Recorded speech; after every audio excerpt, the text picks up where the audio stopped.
Bagaimanakah kisah perjuangan bayi mungil yang memiliki kondisi paru-paru tidak normal?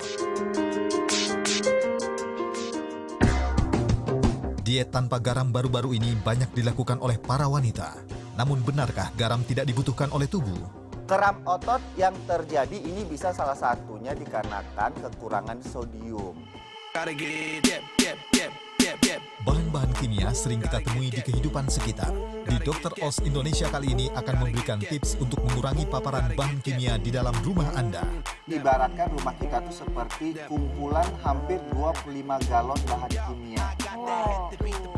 Bersama Dr. Rian Tamrin dan Dr. Risa Broto Asmoro di Dr. Oz Indonesia.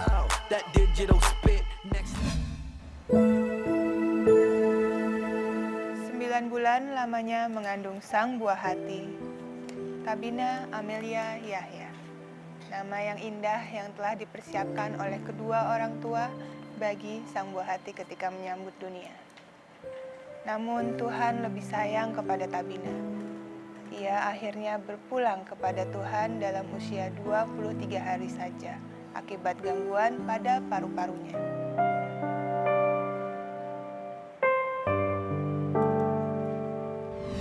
Kita cerita tentang Tabina Amelia Yahya ya. Nah sebenarnya kalau kita lihat dia dikandung oleh seorang ibu yang sehat, ya. Terus melakukan pemeriksaan kehamilannya juga teratur, dikatakan normal. Nah sebenarnya kalau kita kembali ke angka statistik, kondisi yang seperti Ibu Tabina itu tidak bisa dijamin 100% dia akan melahirkan bayi normal. Kita hanya bisa menjamin 90% saja. Tetapi awas, ada 10% yang mungkin dia tidak mampu melakukan alih fungsi dari kehidupan di dalam kandungan ke keluar.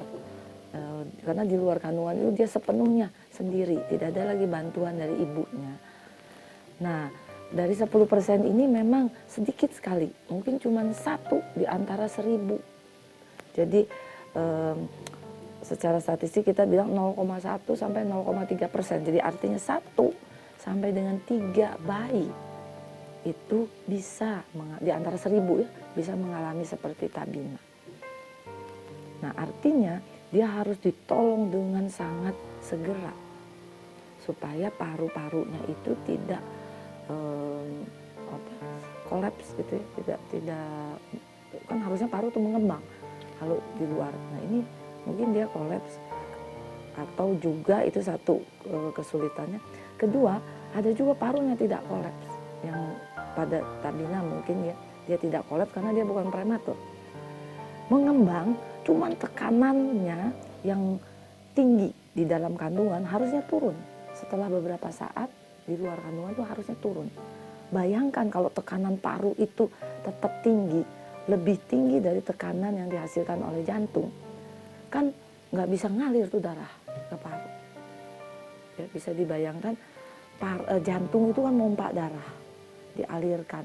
Nanti kalau udah ke seluruh tubuh balik lagi ke paru untuk dibersihkan. Di paru itu ada hambatan yang begitu besar, nggak bisa tembus. Tekanannya tinggi sekali. Itu terjadi di dalam kandungan. Namanya hipertensi pulmonal. Nah, kita harus turunkan itu secepatnya sebelum terjadi komplikasi kemana-mana.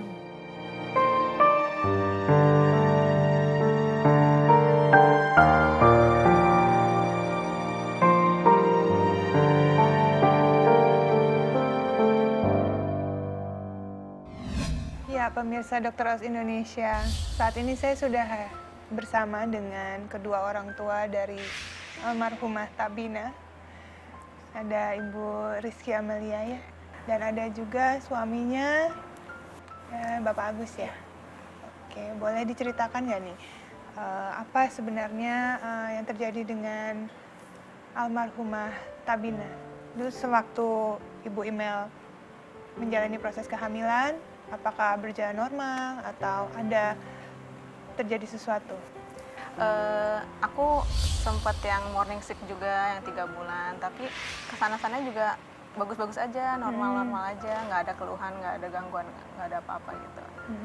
Terus juga pas di USG juga bagus, setiap hasil pokoknya USG-nya bagus, nggak ada pokoknya nggak ada keluhannya. Nggak ada keluhan ya. Nah, kemudian pada saat kelahiran nih ya, proses kelahiran semua berjalan dengan lancar. Kalau lahirannya sesar kayak biasa aja, lancar, setengah jam doang ya, setengah jam 1 jam. Itu si dedenya nangis kenceng kan. Aku pikir oh ya udah nih anak sehat ya. Sempat juga IMD. Sempat ya? Sempat ya. Inisiasi menyusui dini? Iya sempat, tapi dia yang cuma kayak nganga doang, ngeraba, tapi nggak sampai yang ngenyot gitu, enggak. Akhirnya langsung ditarik lagi, nggak lama juga tuh. Waktu itu suami mendampingi pada saat persalinan? Kalau aku kan, kalau sesar kan prosedurnya nggak boleh didampingi ya, steril katanya. Ya udah aku tunggu di luar akhirnya. Ya setelah kurang lebih 1 jam setelah masuk ruang operasi, baru aku dipanggil masuk ke dalam karena bayinya sudah lahir, perempuan kan. Sempat menggendong ya? Belum, Belum enggak, gendong? masih di ruang di tempat gitu, inkubator. Di inkubator. Penghangat ruangan gitu. Iya sempat aku azani masih nangis. Setelah itu menurut susternya mau dibersihin dulu dedenya karena baru banget lahir kan. Ya udah aku disuruh keluar kan. Ya udah aku tunggu di luar. Nah, sampai kira-kira 2 jam belum ada ini nih. Belum ada panggilan lagi. Maksudnya aku masih disuruh tunggu di luar. Nah, setelah Perasaannya gimana tuh sambil menunggu itu? Yang pertama sih kan seneng karena saya lihat bayinya sehat secara fisik, nangis kan. Nggak berpikiran ada apa-apa gitu. Nah, setelah 2 jam aku dipanggil sama susternya suruh masuk kan. Dan ternyata di ruangan yang tadi si Tabinanya udah dilakukan tindakan pemasangan oksigen manual. Menurut susternya si Tabina sulitan bernafas, jadi badannya biru semuanya. Sebelum kita ngobrol lebih lanjut, ini ada sebuah tayangan tentang Tabina. Yuk kita saksikan sama-sama ya.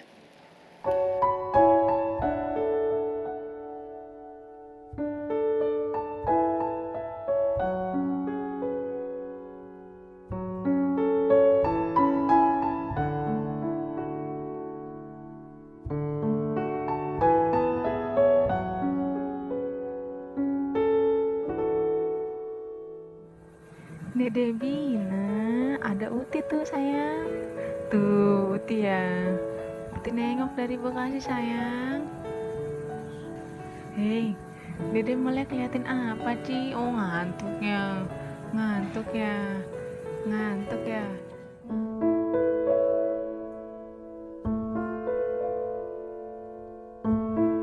Innalillahi wa inna ilaihi roji'un. Selamat jalan anakku, Tabina Amelia Yahya. Allah lebih sayang Tabina. Mami dan Abi ikhlas sayang. Semoga Dede tenang di surga sana.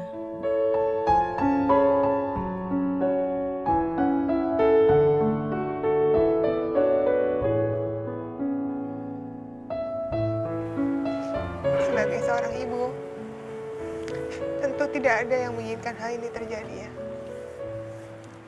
Tabina mungkin sudah tenang di sana sekarang. Ya, Kita juga orang tua juga udah tenang. betul. Boleh diceritakan lagi ketika diberitahu oleh dokter sudah dilakukan tindakan, kemudian bahwa Tabina sudah membiru, apa saja yang diupayakan oleh dokter pada saat itu? Pada saat masih di ruang operasi itu Tabina udah dipasang langsung ventilator. Pada saat Pada saat itu langsung pakai ventilator sebelum masuk ke NICU. Ke NICU-nya udah dipasang ventilator karena alat bantu nafas yang manualnya itu nggak terlalu membantu gitu. Jadi otomatis langsung dimasukin ventilator yang langsung ke selang ya, langsung ke ini. Iya. Setelah itu dilakukan pemeriksaan semua lengkap. Ronsen yang paling pertama kan. Setelah di ronsen ternyata paru-parunya itu kalau kita orang normal kan agak gelap tuh ya. Maksudnya maksudnya kalau gelap berarti ada udaranya. Udaranya bisa masuk. Iya, nah itu masih putih. Paru-parunya, iya kayak putih-putih, bercak-bercak putih gitu. Udah kan konsultasi sama dokter. Kalau menurut dokter sih belum bisa menyimpulkan apa ini, kenapa. Karena untuk ukuran lahir udah normal. Beratnya berapa waktu itu? 3 kilo, 3.035 gram. Iya, 3.000. Cukup bulan juga. Iya, cukup bulan juga bulan semuanya. Nah, setelah beberapa jam kemudian itu baru disimpulkan Tabina ada kelainan paru-parunya. Pada usia berapa Tabina mulai drop, turun kesehatannya? Sebenarnya waktu di rumah sakit pertama itu dianjurkan karena paru-parunya yang bermasalah harus pakai namanya HFO alatnya. Sedangkan pemicu untuk mengembangkan paru-paru. Sedangkan di rumah sakit pertama nggak ada alatnya kan. Jadi kita sempat nyari-nyari tuh kemana-mana. Susah alatnya karena tidak semua rumah sakit ada. Betul. Nah hari ke-11 itu si Tabina drop di rumah sakit pertama. Nah kita ambil inisiatif, udahlah kita pasrah aja sama Allah ya. Udah bawa aja ke rumah sakit mana aja yang ada HFO-nya. Akhirnya kita dapat rumah sakit yang kedua, itu agak jauh dari yang pertama, lumayan jauh. Ya udah akhirnya dibawa ke sana dan langsung dipasang HFO. Setelah itu kondisinya mulai membaik. Setelah itu 2 hari di rumah sakit yang kedua ada diagnosa baru karena si Tabina nih terpasang alatnya sudah terlalu lama, hampir 2 minggu. Mungkin ada semacam bakteri Jadi ada infeksi. Iya, ada infeksi di paru-parunya. Padahal tekanan untuk pemberian oksigennya sudah berkurang hampir 50% dari Jadi sebelumnya. seharusnya paru-parunya sudah kuat. Iya, udah kuat. Kalau bisa berbicara kepada Tabina, apa yang ingin disampaikan untuk Tabina? Tabina, alhamdulillah di sini Mami sama Abi sudah ikhlas sekarang. Udah nggak mau nangis lagi. Cuma bisa mendoakan Tabina supaya Tabina bahagia di sana. Supaya Tabina, pokoknya Tabina tenang di sana, seneng, udah nggak kesakitan lagi. Semoga Tabina ditempatkan di sisi Allah yang paling indah, yang paling baik.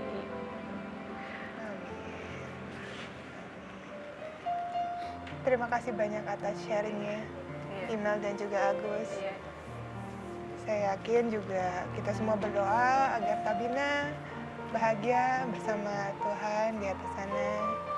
Dan semoga keluarga semua diberikan ketabahan dan keikhlasan untuk menjalani hidup ke depannya. Pemirsa, setelah ini Dokter Os Indonesia akan kembali mengenai informasi kesehatan yang berhubungan dengan garam. Apa itu? Jangan kemana-mana, kami akan segera kembali.